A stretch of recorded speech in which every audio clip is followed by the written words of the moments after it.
Friends, family, fans, welcome back. Welcome back to me, another Back Nine episode of Back Nine Bets, episode 52, the Irish Thanos. The Irish Thanos, whatever his name is pronounced like, that's who we're talking about. This episode, episode 52, we are cruising through the episodes. Your boy's back from Hawaii, 4 nights there, got back yesterday. I'm in shambles. Just a little update on my life there. I'm exhausted. I shouldn't be. I just came back from vacation, but those flights back from Hawaii in those tiny little seats, 7 hours, red eyes.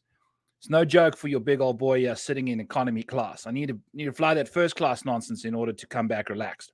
Anyway, the wind wasn't as bad as I expected, which is not going to be the case this week at Bay Hill. It's going to be crazy. The wind's going to blow, especially on Friday. Who the hell knows what's going to happen? So that's what's cooking. We're going to go for guys that give us a good chance in the wind. Good all-round players. Around the green, ball strikers, good form. Good form at Bay Hill. So we got all that going. As always, this podcast is sponsored by rotoballer.com. Go check out rotoballer.com for all your daily fantasy needs, articles, tools, research stations, the whole freaking shebang. Use code MANIAC, get yourself 10% off. I don't know why you wouldn't want to do that. We're one of the nicest bunch of guys to follow when we're cooking with gas, and that is just a terrible sell. Go follow rotoballer.com. Spencer's cooking with gas right now. We actually broke even for the first time in a hot minute last week. So breaking 100 is starting to make its way back there. We're going to hit a winner soon. The energy levels are rather despondent right now. I'm not going to lie to you. Even after a vacation, not having hit a winner for this long it's tough to get behind the camera, folks. Not going to lie to you. It is difficult. The energy levels are lacking, but it's okay. I saw the $100 bill shirt in my closet today, sitting there sexy on a hanger with a whole bunch of dust on it. We're going to bust that thing out soon. It's going to happen, and when the floodgates open, they're going to gush. Hawaii vibes. Mahalo, aloha. How are we doing? So we got the Bay Hill golf course coming up. I did get sunburnt on my first day of vacation, so the face tan is looking hot now. It was not looking good for your boy about 4 or 5 days ago. I was in pain. This golf course, it's a very unique golf course. Par 72, 7,400 plus yards. Distance off the tee is probably one of the most important statistics you're going to find when it comes to tour average difference. It's 11% more than tour average at this venue, which is just a significant amount. So that's why people, ball strikers, booming drives, good approach play, and the average length of drive isn't that incredible at this venue. And I think it's got to do with the large rough, the big rough, the thick, large, big rough that we have around these fairways causes chaos. So you want to kind of avoid the rough if possible. If not, hit it a country mile down there so you can have a pitching wedge in. But as you see here, the majority of shots, about 40% of shots come from 150 to 175 on approach and 200 to 225. So that's those two buckets, either side of the 200 bucket there, about 40% of the total, approach numbers that you're going to see this week. So that's what's cooking. Approach play, kind of important. You want to see that obviously everywhere, but 2% more important here. Accuracy, like we said, that thick rough's important to avoid. So if you're just a really good, accurate driver of a golf ball, like John Rahm, John Rahm. So yeah, that's what's going on there. 5% extra around the green play here over the last 4 years, which is important. You want to see that. So that's what we're kind of targeting. Good balls. Just you need a good all-around game to play good golf here. And that's what's cooking. So your boy, he doesn't even have the model set up properly. It's okay. It's been, I don't know, this is too small, is it? Yeah, I think this is too small. We are going to get out of here. We're going to get out of this. There we go. That's a bit better. I think you can at least see that for your viewing pleasure. We've got a few, we're kind of doing the thing here where we go and we found one outright that's kind of 25 to 1 on circa, 20, 21 elsewhere. We're going to bet that. And then we've got a few others that are sitting all around 75 to 1 and higher. With this win coming up, I don't want to put all my eggs in one basket. That's going to be my betting approach this week. And the same thing is the same theme as last week. Pivot your freaking face off. We got Florida conditions again. It is Bay Hill. There is water around this golf course. It's thick rough and it's windy. We've seen guys absolutely implode at this venue. I think last year, Seamus Powell was one of them. Just had a horrific time. Corey Connors topped a 3-wood into the water. Just things can go wrong for you in a very drastic fashion at this venue. So you want to avoid all that nonsense. John Rahm, obviously still sitting in the model in fifth. The model got like 70% of 2022 stats. John Rahm was not playing the best.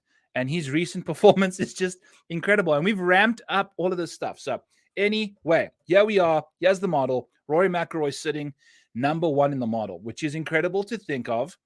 He's been playing fantastic golf right up until we kind of got on the Rory McIlroy bandwagon the last two events. And guess what? Since Rory showed up in America in 2022, he's yet to gain any strokes putting in a single round. So that's a great time to get on board with Rory. Play him a bunch in DFS, hammer him in showdown every day, yet to gain a single freaking stroke putting. So Rory's going to go back to a golf course now that he hasn't gained significantly putting last year either. His putting is just off the boil, and looks like 29% of people are going to be on Rory this week for that putting expedition. So if you are looking for a roller coaster of emotions, Rory McIlroy is your guy.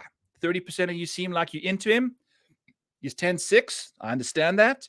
He's pretty much 10-1 to win this tournament. I don't know if I'm going to be touching Rory McIlroy, even though he's number one in the model. This is exactly what's going on in my life. We got clear signs that this guy's number one, but I'm just looking at that putting and a 30% ownership and a 10-1, and he's like unbettable. He's unplayable from a DFS side of things.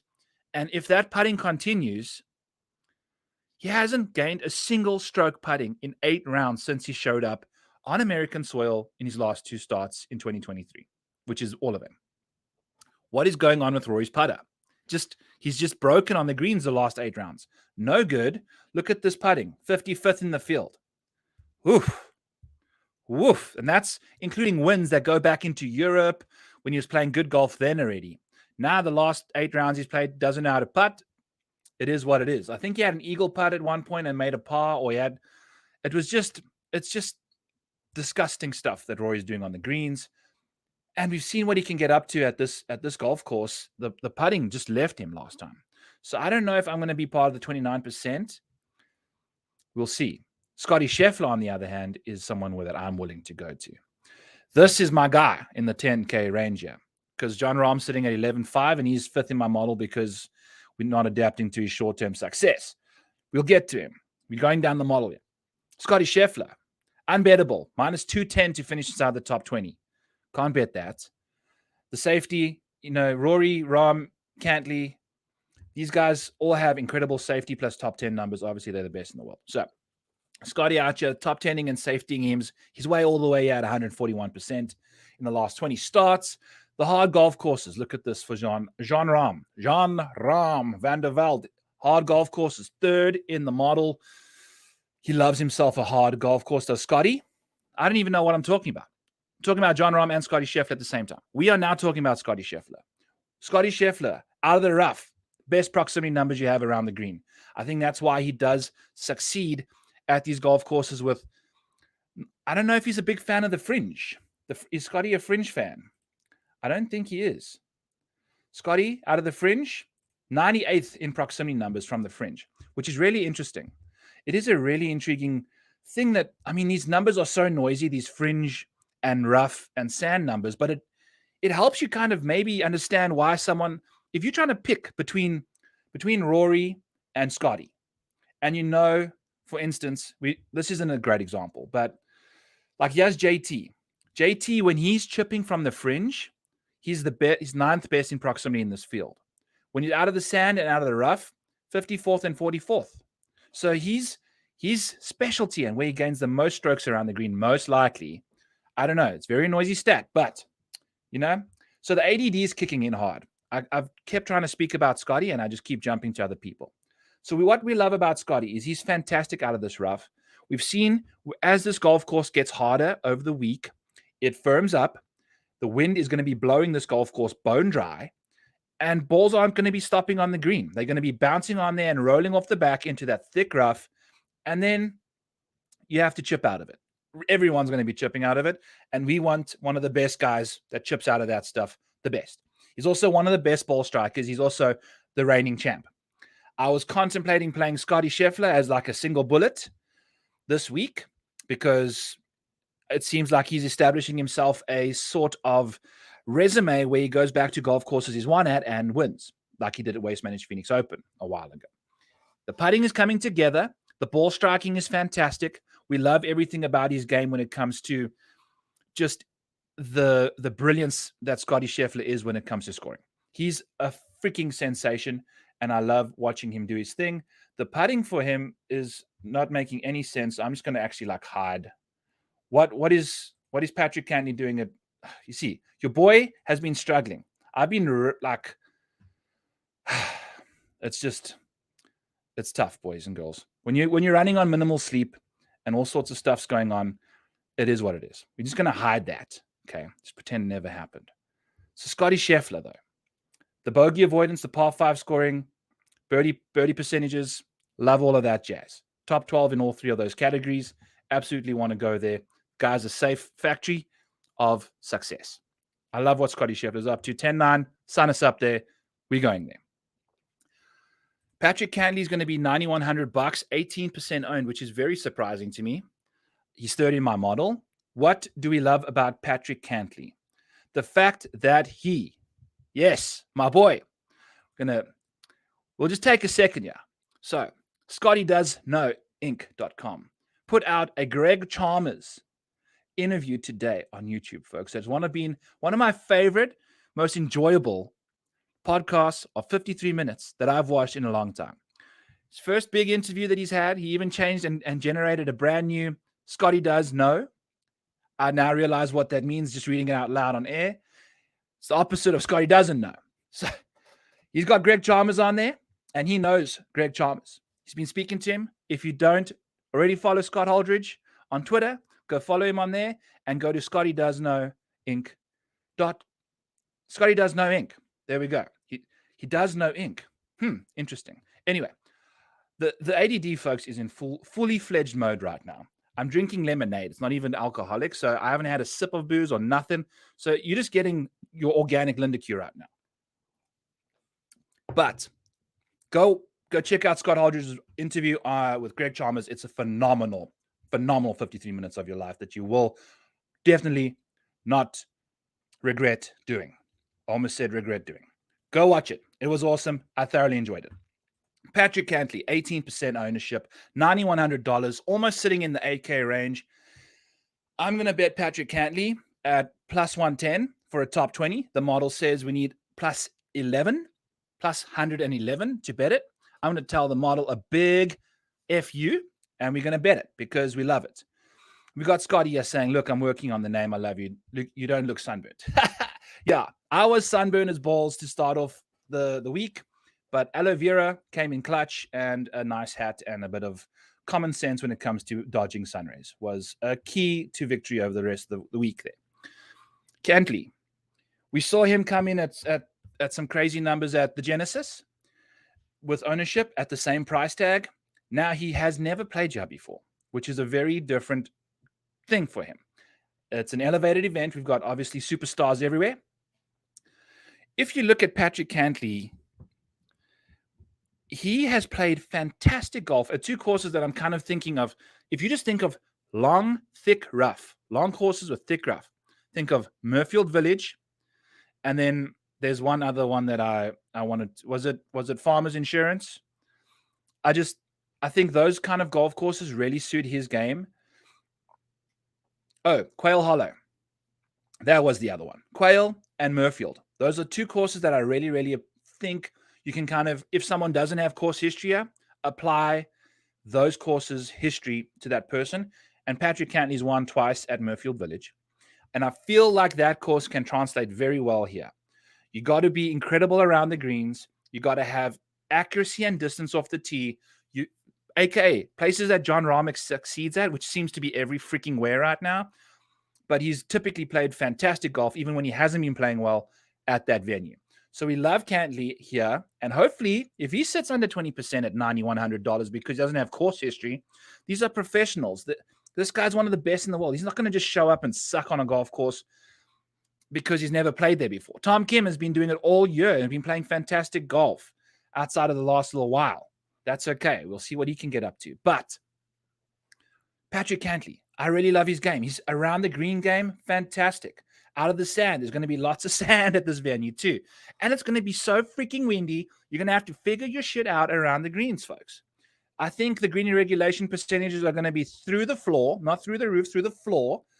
It's going to be bad. You're going to have to get up and down. Scores are going to be brutal. You can't imagine what's going to happen this next week. So that's kind of why we've only gone with one major outright and we're dodging everything else, shooting for the moon with a whole bunch of other guys, just hoping they can get through. In football, there's a blitz called the Engage 8, where they just send 8 guys and just hopefully you can get to the quarterback and sack that dude before he throws the ball. That's basically the concept we're using here. Just hopefully one of these not so popular guys that are sitting at 75-1 just gets through and somehow wins this thing with his wind blowing as crazy as it is. That's kind of the concept we're looking for here. That's how we're rolling. Patrick Cantley, sign us up for $9,100 Patrick Cantley on DFS. Sign us up for plus 110 on the top 20 market. I believe it's on DraftKings. Let's freaking go. Patrick Cantley can do it. He can do it all. Off the tee, love it. Weighted proximity numbers, love it. 15th and 11th. Birdie or better, par 5 scoring. He's the number 1 par 5 scorer in this field. There's 4 of them. They're long. They're difficult. You got to capitalize on those. Those are the few opportunities you have to score well at this venue. Patrick Cantley does all of that. Whew. Do we love Patrick Cantley this week? Yes, we do. Justin Thomas, interesting character. Looking like he's coming in 13% owned JT. See, this is when JT starts becoming appealing to me. When Justin Thomas is sitting freaking all the way down the board, or like in my model, and people are trying to play 25% Justin Thomas, then we out. 13% JT, that just needs to be a top 5 in order for it to be okay. Like $9,600 is affordable. You can go Cantley JT, starts, Scotty JT, So I love these ownership numbers. We got our man Brian in the chat. JT only played here once his rookie year. Wonder why he never came back. Well, I don't know either. There's certain guys that just typically does never return back to the safety of an event if they don't like it. So I'm not entirely sure why JT's never played here. Cantley's never played here, I don't think. So this is going to be the first time for a few people. So maybe that's why we're seeing this ownership discount. I'm assuming these people have played Bay Hill. Surely at some point, right? So if we're going to get these 2 superstars, and I understand Justin Thomas's recent ball striking, if you take a look at what he's been up to over the last 24 rounds, it's 32nd in the field. No real good there.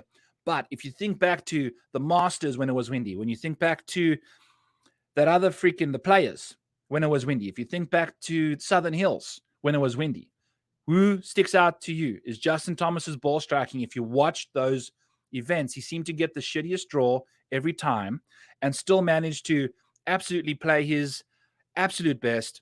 And he's just him and Spieth. We'll get to Spieth here all the way down the board. I don't even see him on the first page of the model, but I love JT when it comes to windy golf.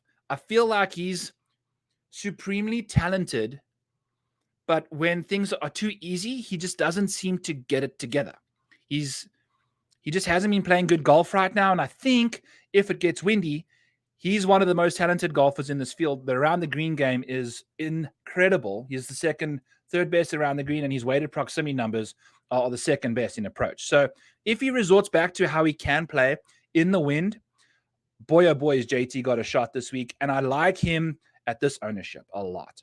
Our sweet spot DFS. Yo, Byron. What's up, my brother?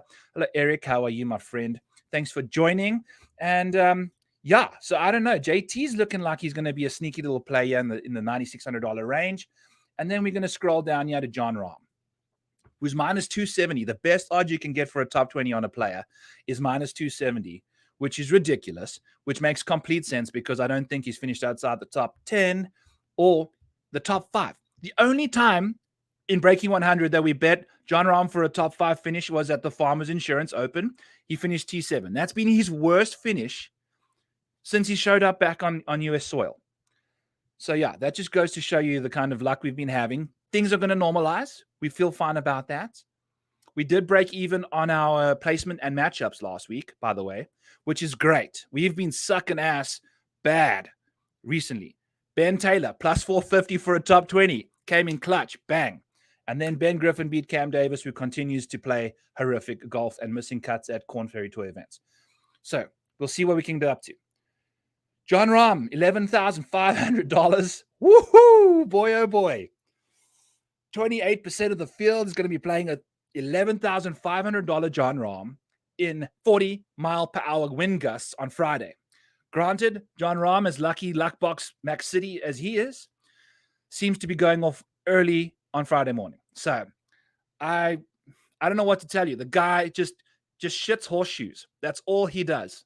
And it drives me insane. It drives the other 72% of people that have been fading his ass all year insane. I don't understand how this guy's doing it.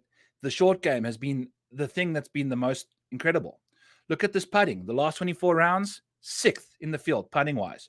The around the green play has actually been better than I think it's looking on the last 24 rounds here, because since he showed up to the US, things have been incredible. So Jon Rahm, what the hell?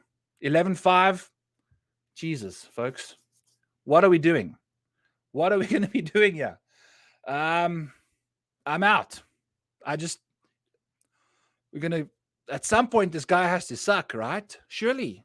Jesus. It doesn't make sense. It just doesn't. Anything about his game that sticks out around the green play has never, like, look at this. It's 86th. If you take the last 2 seasons and you give 2023 stats about 30% weighting, 2022 stats 70%. He's 86th in the field. He's just turned around his game so significantly. I don't know what, like, people think you have a baby, your life it just falls apart. Turns out Jon Rahm I think he's just going to be pumping out babies for the rest of his pro career. Guy's going to be a Hall of Famer, take down Jack Nicklaus and Tiger Woods' major records. He's only won 1. But yes, such is life. Jon Rahm, he's the guy. So putting's been better. We're going to move on. 11-5, I don't know. Roster construction issues at 11-5 is going to be epic. So I'd rather take my chances with Scotty if I'm going. But Jesus, 10-9, it's for Scotty is also pretty steep, folks. But anyway, maybe we just go with some Cantley love and just figure it out from there. So that's what's cooking there. Xander Schauffele. Ay caramba. This guy somehow grades out as one of the best golfers on hard golf courses. But when he's just not inside. I don't know. His recent performance hasn't been that good. He's back. I don't know. His back was a problem a while ago at the Century Tournament of Champions. Hasn't necessarily played much good golf since. So I'm not entirely sure what the hell he's going to be getting up to at $9,200, 16% ownership. He's got some of the best approach. It's just the around the green stuff that's been causing him the biggest. He leads the field, and this is including Jon Rahm, folks, who's just been on fuego lately. Xander Schauffele leads the field in approach. Yeah, over the last 24 rounds.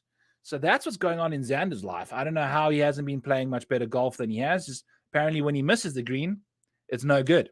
So that's what's cooking there with him. It's only been 14 rounds of shot link, but it's still 14 rounds of bad around the green play that Xander's been dealing with. So that's what's cooking with him. He's typically really good around the greens. I don't know. I don't mind him here. The history for Xander, 37th in the field. Not necessarily the best either. There's other people we could go to that I prefer, but I mean, Xander, holy cow, dude. This guy, he seems like he's built for this place. Out of the rough, 87th in proximity numbers. Not so hot there. Out of the sand, much better. So hopefully when he does miss the green, that's out of the sand, maybe the rough. You know, we've just come from the Tory. We've just come from the Genesis, which has also got a lot of rough out there around the greens. It's not a lot of collection and catchment areas that you're dealing with. I think this week in particular is going to be very rough around the greens. Xander Schauffele, $9,200, folks. Okay, we're moving on. We've got outrights that are not even inside the top 10 in the model. So that is the situation. We're going maniac mode because the wind, I don't know, and we've got a Max Homer problem, I guess. So we're pretty much betting every single tournament Max Homer plays in that he doesn't win, and we don't bet him when he wins every other one. So that's what we're getting up to in our life. I hope you guys are making better decisions in yours. But here at Back Nine Bets, we like to hurt ourselves with bad decisions. So Xander Schauffele, you spoke about. Sungjae Im, 7th in the model, barely plus 135 for Sungjae. For a top 20, the model says we need plus 143 to pull the trigger, missing 8 value units there, 8 points of value. But I don't know. The recent performance is sitting outside the top 20 here. The round the green play for Sungjae is fantastic. And if you take a look at Sungjae's situation, he's around the green play from the fringes, not so hot. Compared to out of the sand, he's 11th in the field proximity-wise there. The bogey avoidance is 7th. The weighted proximity is 14th. There's a lot to like about his game here. He plays pretty nicely on medium courses. He plays pretty nicely on hard courses. There's a lot to like. The course history here is phenomenal. Phenomenal course history from Sungjae. $8,900, 14% owned, 7th in the model. Maybe we'll play a bit of Sungjae in DFS there. Willie Z.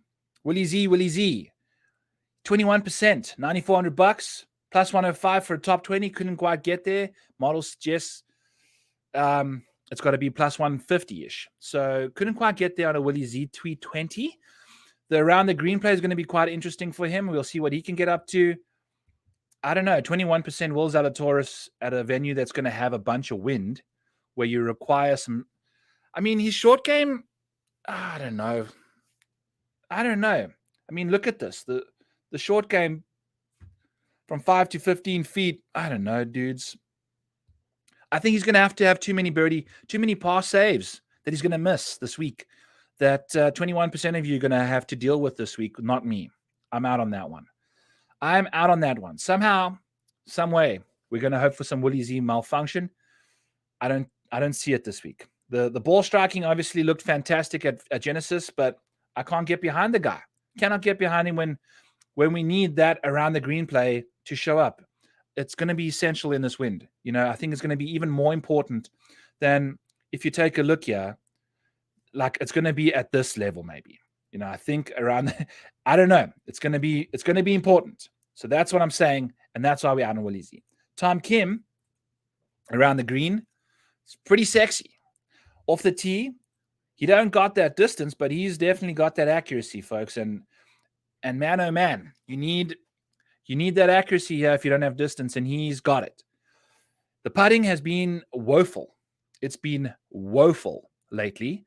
I'm not entirely sure if it's got to do with the fact that he's been on POA. I don't know how much he putts on POA, which was the West Coast swing, but we're just getting away from that now. Now he comes back to some Bermuda grass. I don't know if the Shriners was on Bermuda. I think is the Wyndham Bermuda. I don't really know. Those two were the ones that he won. He's sitting at 65 to 1 to win this event. I don't know about that. That's a rough play. But I don't know. Tom Kim, 8% Tom Kim. Maybe. Definitely, actually. I'll be playing some Tom Kim for sure. The around the green play, the short game is solid. And he's not going to win this thing. Wyndham is Bermuda. My man. I think I appreciate that, bro. John Rahm is just that much better than everyone right now. Horseshoes. Dude, the around the green stuff, you know, like you can be good, but the stuff that goes on there, just Irish horseshoes. Horseshoes are, you're lucky, bro. You know, the guy's just out here just shitting horseshoes. Anyway, the ADD kicking back in here again. Let's get down to it. Matthew Fitzpatrick seems like he's going to be playing good golf at some point, but his approach play has been horse. 69th in the field over the last 24 rounds. No good for Matty Fitz. Tough golf course specialist, but he's just, ever since he won that US Open, his approach play has been horrific. It's been bad. I get it. Win the US Open, and that's it. Like, fine. Take a vacation for a year, bro. But just let us know so we don't have to freaking bet on you and have you miss the Pebble Beach top 20 2-unit bet to try and get us back on the wagon and then you miss the cut. So yeah, Matty Fitz is in our bad books. Max Homa, 11th in the model. Off the tee, he's been struggling the last 2 rounds. The last 2 times he's been out. The last 2 events off the tee, not so good, which is typically one of his strengths. Off the tee, Max Homa is 25th in the field, which isn't terrible, and we've seen him moving in the right direction. He finished to John Rahm second at the freaking Genesis after John was banking stuff off everywhere. Plays hard golf courses extremely well. Plays medium golf courses extremely well. His around the green play is solid. His putting is entering this week one. He's the best putter in the freaking world over the last 24 rounds. Not named Cam Smith. Have to always mention his name. We got a love-hate relationship there. Bad breakup. Still working through that with my therapist. Approach play. The guy's cooking, 8th in the field. So there's a lot to like. He won the Farmers, which I feel like is a similar-ish type situation. It's a bit of a West Coast Bay Hill, in my opinion. Feel free to critique me on that. I'm just making shit up as I'm going. But Max Homa is 20-1 out there on FanDuel. If you have Circa Sportsbook, which they have in Iowa, I don't know how that is. It's one of the worst apps in the world, by the way, but I love their numbers. Max Homa, 25-1. So we got a 25-1 ticket on Max Homa to win this freaking golf tournament. He's one of these guys. He's won twice already this season. Almost won 3 times if you go back to the Genesis. Barely lost to John Rahm. I love his chances. Yeah, look at that course history. We got a Max Homa with course history of 8th in this field, which doesn't necessarily even mean that much, considering Max Homa is a completely different golfer coming back to this venue. So we're going to get a Max Homa with the 8th best course history in the field, coming back to as one of the 8th ranked golfer in the world. When he was here last year, what the hell was Max Homa's world ranking a year ago? And I know he'd won once or twice already by then, but a year ago, Max Homa was not anywhere near the way he's playing right now. So I love what's going on here. He's got enough distance off the tee to get around this place. The around the green stuff, just everything about his game makes a lot of sense. Had I not pulled this trigger earlier before I realized there was a million miles of wind coming up, I probably would have just sent a whole bunch of 50-1s out there and hope for the best. But if anyone can do it, Max is going to be our guy. Love the course history, love the recent form, love the putting. You're going to have to make so many clutch putts this week, folks. I think he's going to do fantastic for us. Let's see what he can get up to. Max Homa chipping off the fringe, not so hot, 111th. I don't know how much fringe is going to be here this week. So we'll see what he gets up to. The par 5 scoring has always been his strength. There's 4 of those at this venue. We know that's why he most likely has some success here too. Tony Finau seems like he should absolutely dominate this place. Never has, probably never will. Oof, that's morbid. Let's maybe look for some. Is there even a reason to go to this guy? Like, what is going on? The putting used to be a great. We thought he turned the corner with the putter. Since we've been on him, he just can't putt. So maybe if I don't play him, you guys can go play him and he'll play some good golf there. So maybe play some Tony Finau. I'm off of him. So that's what's cooking there with Tony. I mean, the approach play, the weighted proximity numbers, the ball striking, all of this stuff is so good. And then the short game is just falling apart, Tony. Bro, what is going on? Like, what is going on with the short game right now? Just not there. Just not there. Very disappointing stuff from Tony. We'll see what he can get up to. I mean, the par 5 scoring for him is great. It's like 11th in the field. Should be doing some good stuff. I don't know. Why does he not play well when we play him? Doesn't make any sense. Doesn't make any sense. Colin Morikawa seems like a fantastic course fit. Accuracy, and he's got like reasonable length off the tees, like average, but one of the best. Him and Tom Kim, interesting stuff, which is really peculiar that Colin actually gains more off the tee than Tom, even though they got the same distance. Must hit more fairways somehow or miss them by less. I don't know why. Maths doesn't make sense sometimes. But Colin Morikawa in the wind, no go. He's a Ferrari, okay? I feel like he's a Ferrari. He's a finely tuned Ferrari that needs a perfect venue. Like, if you got speed bumps, you're going to be seeing body parts and bumpers and things just falling off down the Bay Hill fairways. It's just going to blow him apart there. I don't see him playing too well. I think he missed the cut at the Waste Management Phoenix Open, which was windy. We'll see what he can get up to. I'm out on him. 18% of you guys are on him. I'm not. We'll go somewhere else to someone that's got better course play. Wind play on this course. There we go. Course play is what we're looking for. So that's what's cooking with Colin. We're out on him. I mean, look at the around the green and putting. We thought he hoodwinked us, folks. I think he hoodwinked us. The around the putting, it looked good. It really did look good at the Tournament of Champions, and now not so hot. And the ball striking to me doesn't help in this. It helps in this win, but I don't think he translates this success that we're seeing on paper in tough wins. So we're out on Colin. Cameron Young, putting. Look at this. Putting from 5 to 15, Cameron Young, 4th in the field. Putting inside for 5 feet, 119th in the field. There's 130 people in the field, folks. There's only like 10 other people that putt worse than Cameron Young over the last 2 years inside of 5 feet. If you're going to have a tough golf course like this that requires a lot of chipping and putting, which is very, very bad at the moment. Like, bad is a nice phrase to even just share with Cameron Young supporters, because it's been atrocious. But apparently people are on him. I mean, the ball striking course fit makes complete sense to me. Absolutely. I absolutely understand why you'd want to play the guy over the last 24 rounds who's the second best off the tee. He's a very accurate driver of the golf ball for someone that hits it the third furthest out of everybody playing in Orlando, Florida this weekend. I don't know if he'll even be playing this weekend, though. That's the thing with Cameron Young. If you miss 2 or 3 5-footers, I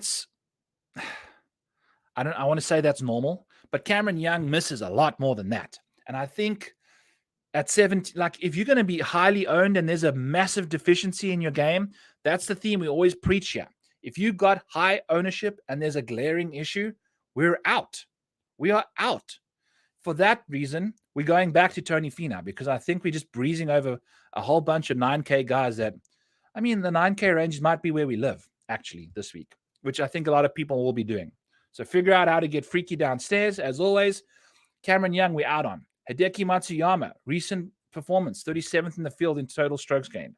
So it's the worst out of everyone that we've gone over so far in the model.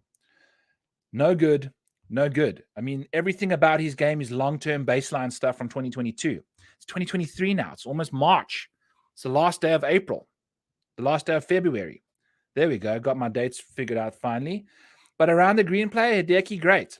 The ball striking, 61st in the field. No good. Course history, 33rd. No good. So, I don't know. Out on him. We'll play Tommy Fleetwood, folks. Welcome to the party, Tommy. Plus 100 for a top 40 for Tommy Fleetwood. Sign us the hell up for that. Absolutely, yes. I love what Tommy Fleetwood gets up to. I don't even know if we have... Let's go find him, yeah. Tommy Fleetwood. Go to Data Golf. Blah, blah, blah. Look at this. T20 last week. Last time he teed up at Genesis. Love to see that. And then look at this course history here. Delightful stuff for a top 40 candidate. 1, 2, 3, 4, 5 of the last 6 times he's teed it up at the 2020 Arnold Palmer Invitational, presented by MasterCard. He missed the cut then. Other than that, all top 30s. Maybe it should just be a top 30 bet, but we like a top 40. Top 30 bets don't seem to work out well for us here at Back 9 Bets. So we'll leave him alone for a top 30, but play him at plus money, even money. Tommy Fleetwood, top 40. Let's go. Recent performances, the course history, 16th. Great. Approach play has been very, very nice. And his general around the green play is the best in the field. And also, he's one of our blitzers. Tommy Fleetwood is 90-1 on Bet Rivers to win this thing. He hasn't won on American soil, I don't believe. But we've seen what this guy can get up to. And at some point, you got to imagine that Tommy wants to be an American winner. I think he's going to do it. He's been playing solid golf recently. Tyrrell Hatton's won here before. The British people play well at Bay Hill. So we'll see what Tommy can get up to. He's going to be 12% owned at $7,500. If I'm going to pick and choose, I'll take him over Decky because I just think he's playing better golf right now. I just think he suits this venue better. I don't know. He's only played once or twice in America so far, so it's tough to kind of figure out exactly what's going on. But T20 last week, he made the cut. He was looking inside the top 10 and then kind of just floated around like a Fleetwood plank in a capsized ship. But let's see what he can get up to. I think when the wind's blowing and the Jesus hair is like in fully fledged Marilyn Monroe moment, Tommy Fleetwood's going to be your guy. I love looking at this ball striking. He's not typically I don't see him as a ball striker in my opinion, but he's been playing solid when it comes to that department. And we haven't seen him the chipping and the putting needs to get better, but we know he can do that stuff. You know, the putting is solid for Tommy. We'll see what he can get up to. 90-1, Tommy Fleetwood. Let's freaking go. Peace out, Tommy. Let's see what you can get up to, you hippie.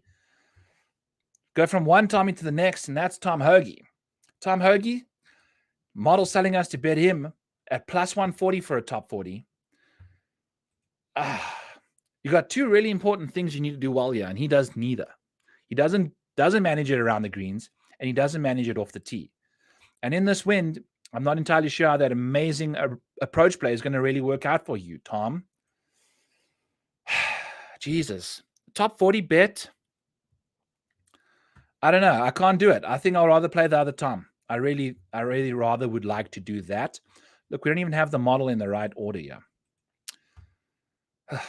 Chris Kirk. Oh, yeah, that's why, because we updated last week's stuff after doing this. Yeah. Okay, that makes a lot of sense. So Chris Kirk, congrats to him. Guess he finally ended up winning a tournament that he almost tried to throw away.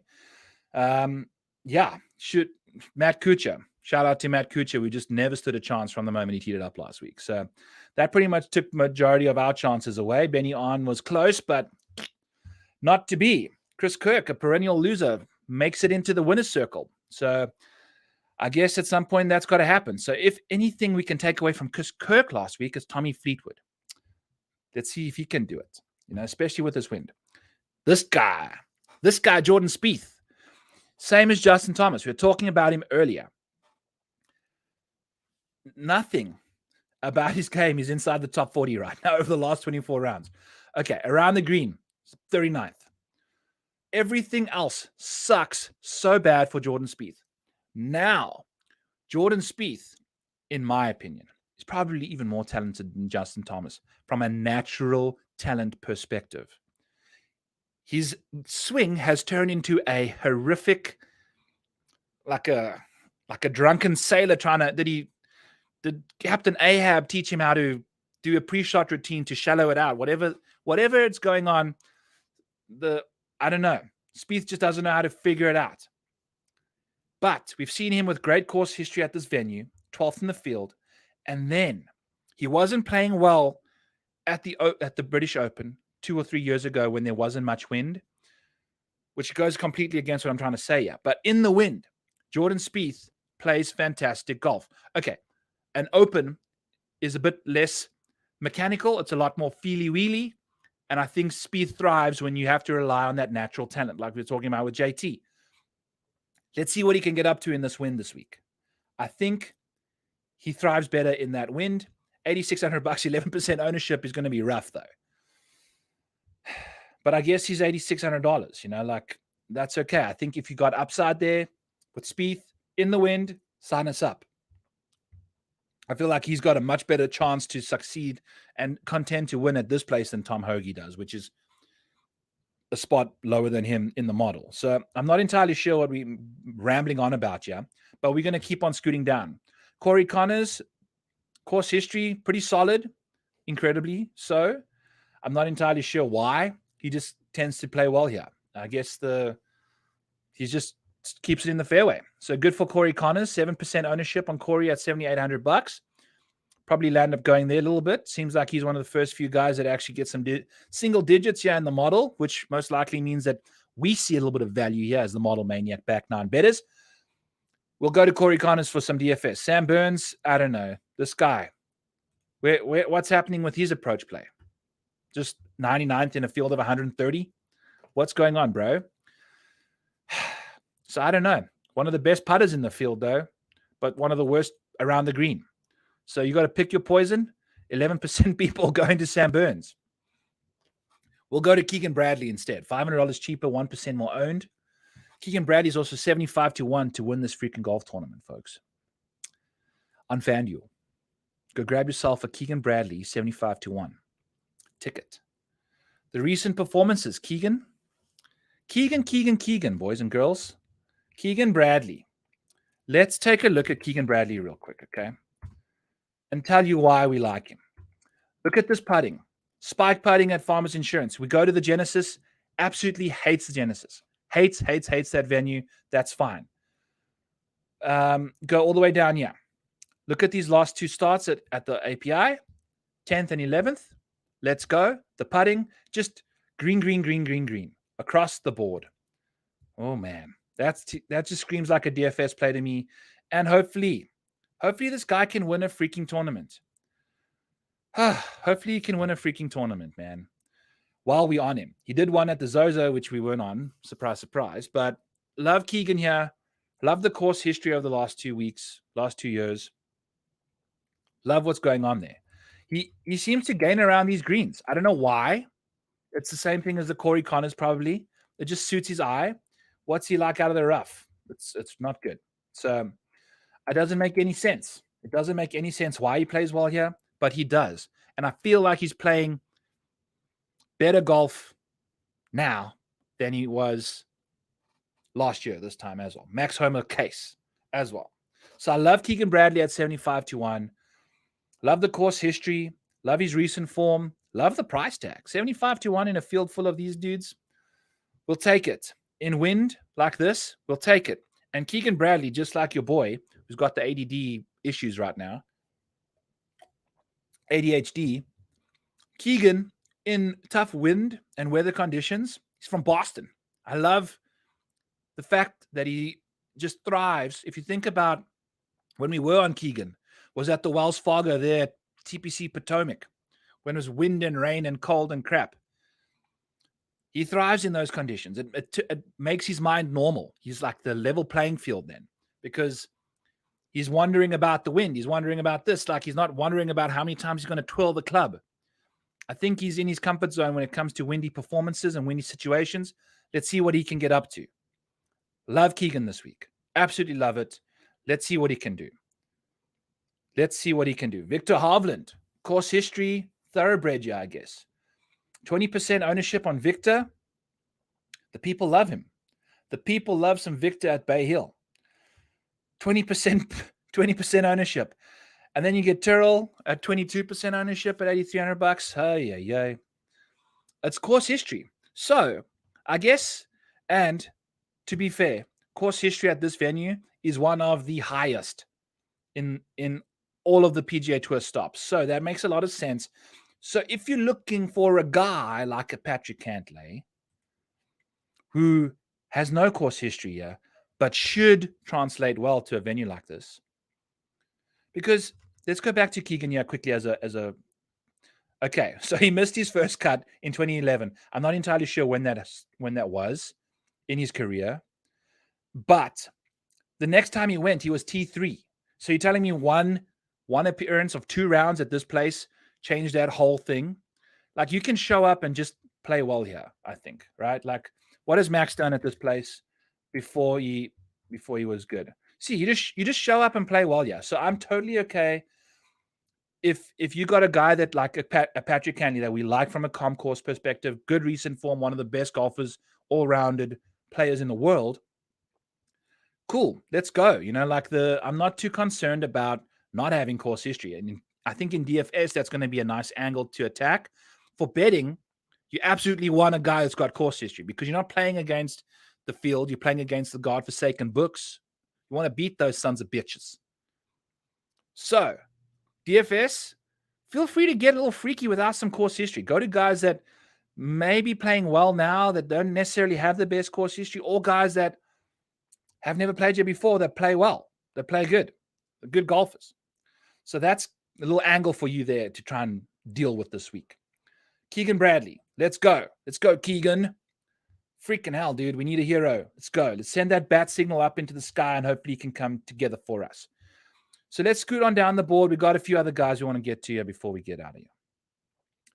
Christian Bezade note is going to be plus 175 for a top 40. Plus 175 for a top 40 for Seabears. We're going to go back to Data Golf here quickly and type up Christian Bezade note and show you this guy's course history at this venue.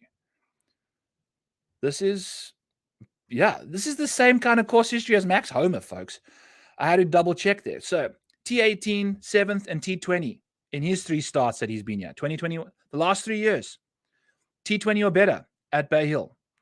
So sign us up for some Seabears at plus 175 in some windy ass conditions.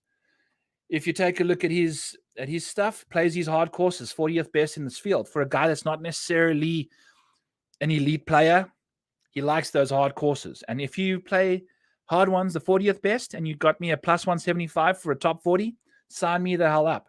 Out of the sand. The around the green play for him is typically pretty good. I don't know. 43rd doesn't seem like it is, but it is, I guess. We'll see what gets up to there. But Seabears, plus 175 for a top 40. Let's go. I was contemplating him for a win at like 225 to 1, but I don't think he's ever going to win on a PGA tour. Even he's like one of my bros. I grew up playing golf with the guy. So top 40 plus 175. Let's go. Look at this course history. 6th. So, and there you can see $7,100, 5% owned. That makes a lot of sense. Justin Rose, 100 to 1 on Bet Rivers. 100 to 1 on Bet Rivers, Justin Rose. If you take a look at this guy's course history, also incredible stuff. But also, there must be noted that Justin Rose played his best golf a while ago and seems to have kind of revived his career. If we get a Justin Rose who's been playing similar to prior to 2018, look at these starts here. 3rd, T13th, 9th, 2nd, 15th, 3rd, all at Bay Hill. Then the WD in 2021 came on the back of gaining like 7 strokes through 2 rounds. I think he made the cut, had gained 7 strokes and had to withdraw. That is just one of the worst situations you could ask for. So give me Justin Rose, who's got fantastic course history at this venue, at 100 to 1. He just won at Pebble Beach in very similar conditions. He's also from England. They have shit weather over there all the time. These guys are used to playing in this windy weather. I think he's going to be completely okay, going to be completely fine. I think the majority of his scoring came on par 5s over there at Pebble. What do we get? Yeah, we get 4 par 5s. So Justin Rose, if he can keep that par 5 scoring from the West Coast swing coming over to us, let's see what he can get up to. 100 to 1, I feel like that's a soldier worth sending into battle for us. Another person who we will be looking at from an outright perspective is Seamus Power, the Irish Thanos. We finally get to the title of the show in 54 minutes. By now, Scott Holdridge has already finished speaking to Greg Chalmers. Go check that out, by the way. Scotty does know. Seamus Power, $7,400, 6% owned. We are going to smash Seamus Power so hard in the DFS world. We're also going to bet him for a top 40 at minus 105. I know we're going to lay a little bit of juice there at negative numbers. Seamus Power, I need to just figure out a way to have course history on my model so we can see round like event by event. 1, 2, 3, 4, 5, 6, 7, 8. 8 starts, 8 top 25s. 7 of them have been T20s, folks. This guy, he's just getting on an absolute, look at this. Since the CJ Cup, He said he decided, you know what? I'm done playing bad golf. I'm going to start playing good golf. Goes and wins the Butterfield Bermuda out of nowhere. Guy just coming off zero form, wins the Butterfield Bermuda, and then has just been just an incredible consistency. Holy cow. How do you 8 top 25s in a row? And he had a T20, a T14 last week at the Genesis, or the last time he played at the Genesis. He plays tough golf courses well too. It doesn't seem like it, but at majors and when the field strength is incredibly stacked, the guy shows up. And 6% owned at $7,400. The long-term baseline numbers for him don't necessarily show up that well. But if you look at his scoring stats for the last little while, Seamus Power, bogey avoidance 22nd, par 5 scoring 21st. There's so much to like about his scoring. His general stats don't quite translate. So if you just did a model full of birdies or better, bogey avoidance, or par 5 scoring, Seamus Power is going to be up there. He's not going to be in 54th place, especially if you look at his recent form. And in DFS at $7,400, if you're gonna almost, Jesus, I'm about to say this, guarantee me, inverted commas, a T25 at this place. Let's go. Absolutely sign me up for some Seamus love. Let's freaking go. That's pretty much the majority of the people that I wanted to get to today. Those are our guys. We've got Max, Tommy, Keegan, Justin, and Seamus. Those are the 5 guys we're sending into battle. It leaves us with a bit of juice to get a live fish if we want, like a Justin Thomas. If he has a bad Thursday and we get that windy crap coming on Friday, I might pull the trigger on a JT if it's like sitting at like 50-1 or somehow. I don't know. We'll see what happens. But same thing for Cantley if he has a bad first round. I like his chances this week. So that's what's cooking at Back Nine Bets. Apologies for the shambles and the ADD in abundance today. It is what it is. I just got back from Hawaii. Still the brain's trying to get back into gear. I've been I've been behind schedule all week, and I'm still trying to catch up. So got a whole bunch of articles to write at rotorball.com. Go check that out if you haven't already. Use code MANIAC for our premium stuff for 10% off.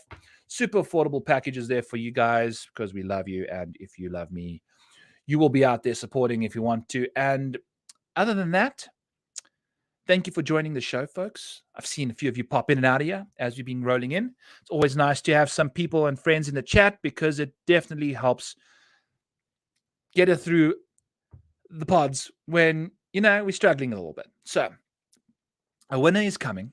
Maybe that's the next podcast episode. No, it's not going to be. We got a winner this week because it's not a winner is coming. Winner has come by the time you listen to me next week, this time again. But till then, be a good person, love somebody, and just, make good decisions. Don't fade the number one guy in your model because he's 29% owned.